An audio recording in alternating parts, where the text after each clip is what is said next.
from the Denver Broncos Media Center, welcome to Broncos Country Tonight with Ryan Edwards and Benjamin Allbright.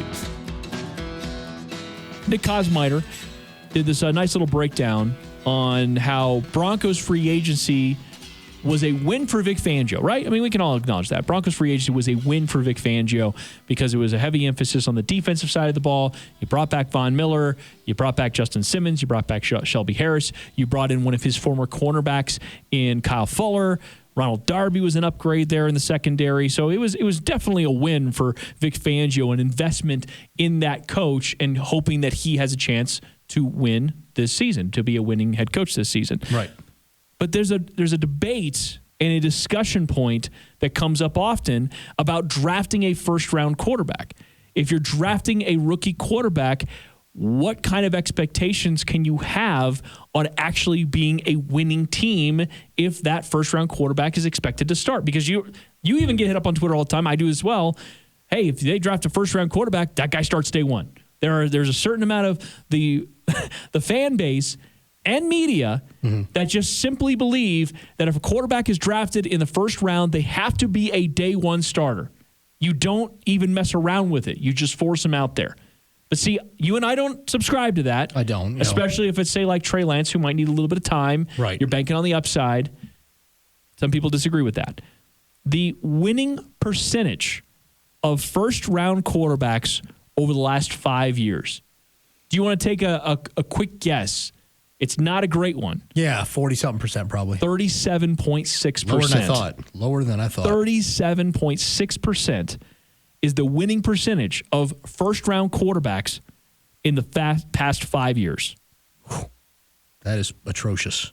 Yeah, 64, 104, and 2. I mean, I guess a lot of that has to do with the fact that guys are drafting quarterbacks in the top 10 because that's where they go, which means they're being picked up by bad teams and not really making the turnaround right away. So that does make a lot of sense. But what's interesting here is their winning percentage in their second year. Jumps up, I would imagine. Jumps up significantly because, as you would expect, there's a little bit of development, right? Mm-hmm. And the year two winning record is 81-55 of those same quarterbacks in the last 5 years. So probably surrounded the guy. Yeah. That's right. Grew the talent around him, surrounded the guy with talent, made sure they had protection in front of him, and bad football teams get better. So my question for you, Ben, is if the Broncos really do draft a first-round quarterback, we have history on our side for this, how can you possibly expect or suggest that Vic Fangio is in a must-win year when history tells us that a first-round quarterback in his rookie year doesn't give you that? Because those are two different things. You got a general manager who's not on the same schedule as your head coach in terms of where he is in the seat being warm process. Yeah, he's in the first of 6 years. Right. And so the general manager's first year may look at quarterback in the first round and be thinking long-term, where Vic Fangio, this will be his third year with the team, and you expect to see certain results. There's a scenario here, I think, where if we look at this, the defense has gotten better. The defense was good last year, despite the fact that they had so many injuries and turnover. I think that there's a scenario where the Broncos either don't make the playoffs or barely make the playoffs, and depending on how the defense plays versus the offense, that you keep Vic Fangio and lose, change offensive coordinators. There's a scenario with that.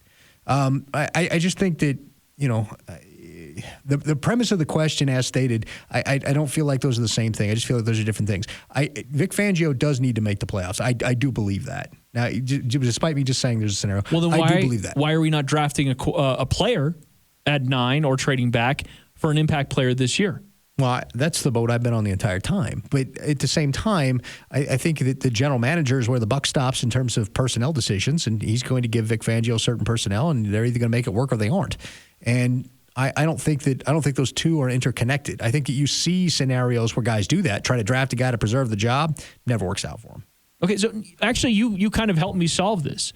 And you almost kind of made my point at the same time, because they are two different conversations where everybody that's pounding the table for a rookie quarterback because they need to upgrade the quarterback position, they also are simultaneously trying to make a point that they don't care about wins this year. Are they not? I mean, am I reading the situation differently? Because when everybody's out there saying quarterback or bust in the first round in the top 10, they have to acknowledge simultaneously that quarterback might need to take their lumps their first year, and the offense is going to be inconsistent, which, again, we know what that looks like. We know what this team looks like with inconsistent quarterback play and inconsistent offensive productivity because it affects the defense. Mm-hmm. It affects special teams, and it affects the bottom line of wins and losses. Mm-hmm. So we are having two different conversations, but yet everybody seems to think that the only answer is a quarterback at the top of the draft, and that's going to fix everything when that really only happens in year two. So then how are you judging Vic Fangio's job performance this year if the whole point is to draft a quarterback right now? Because most of those people don't know what they're talking about. I mean, like at the risk of being arrogant and condescending and rude and whatever else, like they just, most of them don't. Most of them are just impatient, casual fans that don't know what they're talking about. I do want a quarterback in the first round. Ryan want Justin Fields. Okay. I can be talked into Trey Lance. I do want a quarterback in the first round. Why? Because I do think they need to upgrade the quarterback room, and I think that you need to add some upside there that just may exist with Drew Lock or may not, but I don't believe in what they have behind Drew Lock. And so if it's the difference of one of those two guys or the Teddy Bridgewater, Gardner Minshew, or Nick Foles of the world, I'd rather have the young mystery box than the known commodity of lack of ceiling. So that's where I come down. Coming up next on Broncos Country Tonight, Ben's Big Board. We're going to go over inside linebackers, off-the-ball linebackers, who are his favorites, who the Broncos select. We'll get to it next. Welcome back to Broncos Country Tonight. Here are Ryan Edwards and Benjamin Allbright. All right, let's go ahead and get to it. The Ben's Big Board on inside linebackers. Let's get to your top 10. What do you got, Ben? We're going to call these off-ball linebackers because a lot of these are not going to be inside guys. So we're going to call this actually off-ball linebackers, non-edge rusher, that kind of stuff, and go from there. We got a good group of 10 here. I really like. I thought some of these guys way better than others, but I think that this group is pretty talented. If you need an off-ball backer, this is the draft. There's plenty of these guys available. Great draft for it. All right, go ahead. Let's start with Pete Werner, number 10, Ohio State. Great player. 6'3", 242. He is a guy who kind of started slower, came on a little bit stronger. His initial starting role featured him at the Sam, and kind of has worked him into different roles and an every down role as time went on. I think he's got the baseline athleticism. I don't think he's an all-world athlete, but he's certainly got baseline athleticism to be able to play. I think his ideal fit in the NFL is as a 4-3 Sam backer. Day two guy, right? Yeah, I think the furthest any of these guys would be is like the first 10 picks on day three, Like that's really kind of the home. All these guys you have to get before the first 10 picks in round 4. Okay. All right. Keep going. Number 9, Cameron McGrone. Okay. Like McGrone a lot. Young guy. Just a redshirt sophomore, 19 games, 15 starts. It's a pretty small sample size overall. He is more of a Mike. He projects as a little bit more of a Mike backer, 3-down role. Best fit for him is kind of a blitz-heavy thing that has a lot of interior pressure because he can be a gap penetrator kind of guy. His best fit is basically inside backer in like a Wade Phillips defense. Okay, number 8. Back out here. Sorry, I've got like two tabs open. So we got Werner and we got Cameron McGrone, and now we got Dylan Moses out of Alabama. Like him a lot. 6'3", 235, built for the job, tackles with perfect form. He's just the guy that I think does everything good, not anything elite, but does everything well, if that makes sense. I think his best fit is either starting as a Sam or a Will in a 43. I don't think he's really a fit for a 34 overall, but he's another guy who just does all the things well, but nothing elite. Just kind of a guy, and so if you've got a starting guy and you're a base 34 team, a base 43 team, you got your starting. He can be the guy on the rundown packages and all that kind of stuff as you work him along. All right, let's get to number 6. Nick Bolton, linebacker, Missouri. Yeah, you're not a big Nick Bolton guy. There are some things there are a couple of things I didn't like about him, and I feel like he's better coming downhill. He's more of a single gap, penetrator than anything else. Starting Mike backer, in the NFL. Again, another guy who's a fit for kind of a Wade Phillips, but not really a fit for, Vic Fangio. Any team that runs green dog blitzes with the with the inside backers and all that kind of stuff, he's that guy. Anybody who loves to scheme pressure up the middle over the A gaps with the linebackers, he's your guy. And it's interesting because PFF has him as number 3 guy. So, really? Yeah, they got him way high. So, all right, number 5. Number 5, Jabril Cox at LSU. Love him. Yeah, pursuit style linebacker, can play man coverage, best fits a 43. This is where you're going to get the most out of him. I think he's better going away from the ball. He's good in man and zone. You could use him in a Fangio defense. He can handle tight ends, running backs, even some slot receivers, great range. Motor's always running hot. He's one of those guys that I think is going to be a very productive starter in the league. Might not be an all-pro, but certainly a guy that will pick up a Pro Bowl or 2 over the course of his career. Super talented player. If you're looking for a coverage linebacker, he'd be one of the guys that the Broncos could target. Yeah, fits the mold. One of the top guys I think you'd target if that's what you're looking for. All right, number 4. Baron Browning. Oh, yeah. I think he's a 43 will at his best. Gap control defensive front. It kind of keeps him clean on the B level. Anybody that's got some diversity lets him get that allows him to get free. That can tie up the block on the front and allow him to get free and blitz after. I think he's great. Got a great athletic profile. There are some coverage drops that I was like, okay, you need a little bit more discipline, hold your zone. But overall, I think he's a very talented linebacker. At 6'3", 241's got requisite size, and I would absolutely not have a problem with him being a Denver Bronco. All right, number 3. Actually, I think this has to be 4 because I've got 4 guys left. So okay. Either I did 11 or all right, I might have screwed that up. It's fine. Jamin Davis. We talked about him a lot. Yeah. Projects as a will at the NFL level, but you can kind of move him either way. The ideal scheme fits a 43, but in a Vic Fangio 34, I think he fits as well. He's rangy. He's got all kinds of athletic profile. There are some rawness to his game. He's going to have some things he's going to have to work on. And he's definitely got the processing power, like makes quick decisions on things. But I've seen some bad angles, and I've seen the kind of like almost a lack of confidence in getting to where he needs to be, like a hesitation, a hesitancy at times to kind of go direct to where he needs to be like a shot instead of kind of feeling the flow of the situation. So that's something you're going to have to kind of instill in him, is to trust that first instinct and be aggressive off of it at the NFL level. But the athletic profile is jaw-dropping and drool-worthy, and I think that he would be a great addition next to maybe an Alexander Johnson in Fangio's He's the scheme. complete package. As far as I'm concerned, he's one of the most complete inside linebackers in this draft. Tall guy, 6'4", 222, can take away that throwing lane too. 42-inch vertical. Yeah, can take away that throwing lane. So that's that's something to keep your eye on as well. Next, I've got Jeremiah Owusu Koromora. I always mess that up. Hybrid spur backer. I think he's built more like a safety, 6'2", 216, than he is built like a linebacker. 43 will linebacker is probably his projection, but he's more of a box safety sub-package kind of guy. Like I said, a spur at a 245 than he is necessarily strictly a linebacker. And if the Broncos trade back, he'd be a candidate. Number 2. Zaven Collins. Yeah. I don't know what in the world he's doing putting on all that weight. He's up to 270 now. He needs to drop some of that weight back off. Really? Yeah. He's up to 270 as of today. That's bad agent advice. Starting linebacker in any scheme. And I'm going to tell you, he's going to go higher than people think when you come to the draft. He projects favorably in any defense, any variation defense, any multiple defense. He's great. He's a thumper. He's great going away from the ball. An athletic freak. Great instincts. Aggressive. Form tackler.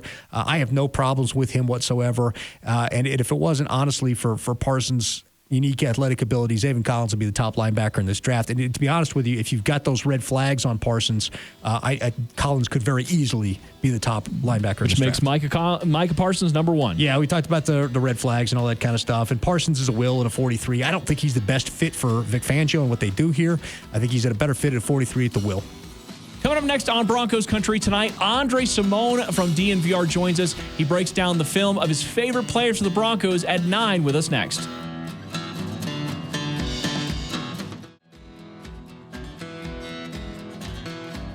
Welcome back to Broncos Country Tonight.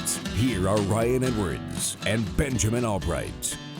Let's head out to the hotline and bring on Andre Simone with DNVR, DNVR.com, and does a fantastic job, whether it's DNVR bets. You also do wonderful work with the video breakdowns. We're going to get to some of that.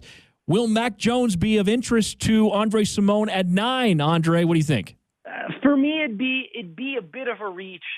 He sits 26th on my board. He has a late first, early second round grade, which is a grade that I kind of give to similar, that I've given to a lot of high upside, or maybe in the case of Mac Jones, more uncertain prospects at the quarterback position. He'd grade out pretty similarly to Baker Mayfield, Josh Allen, someone like that.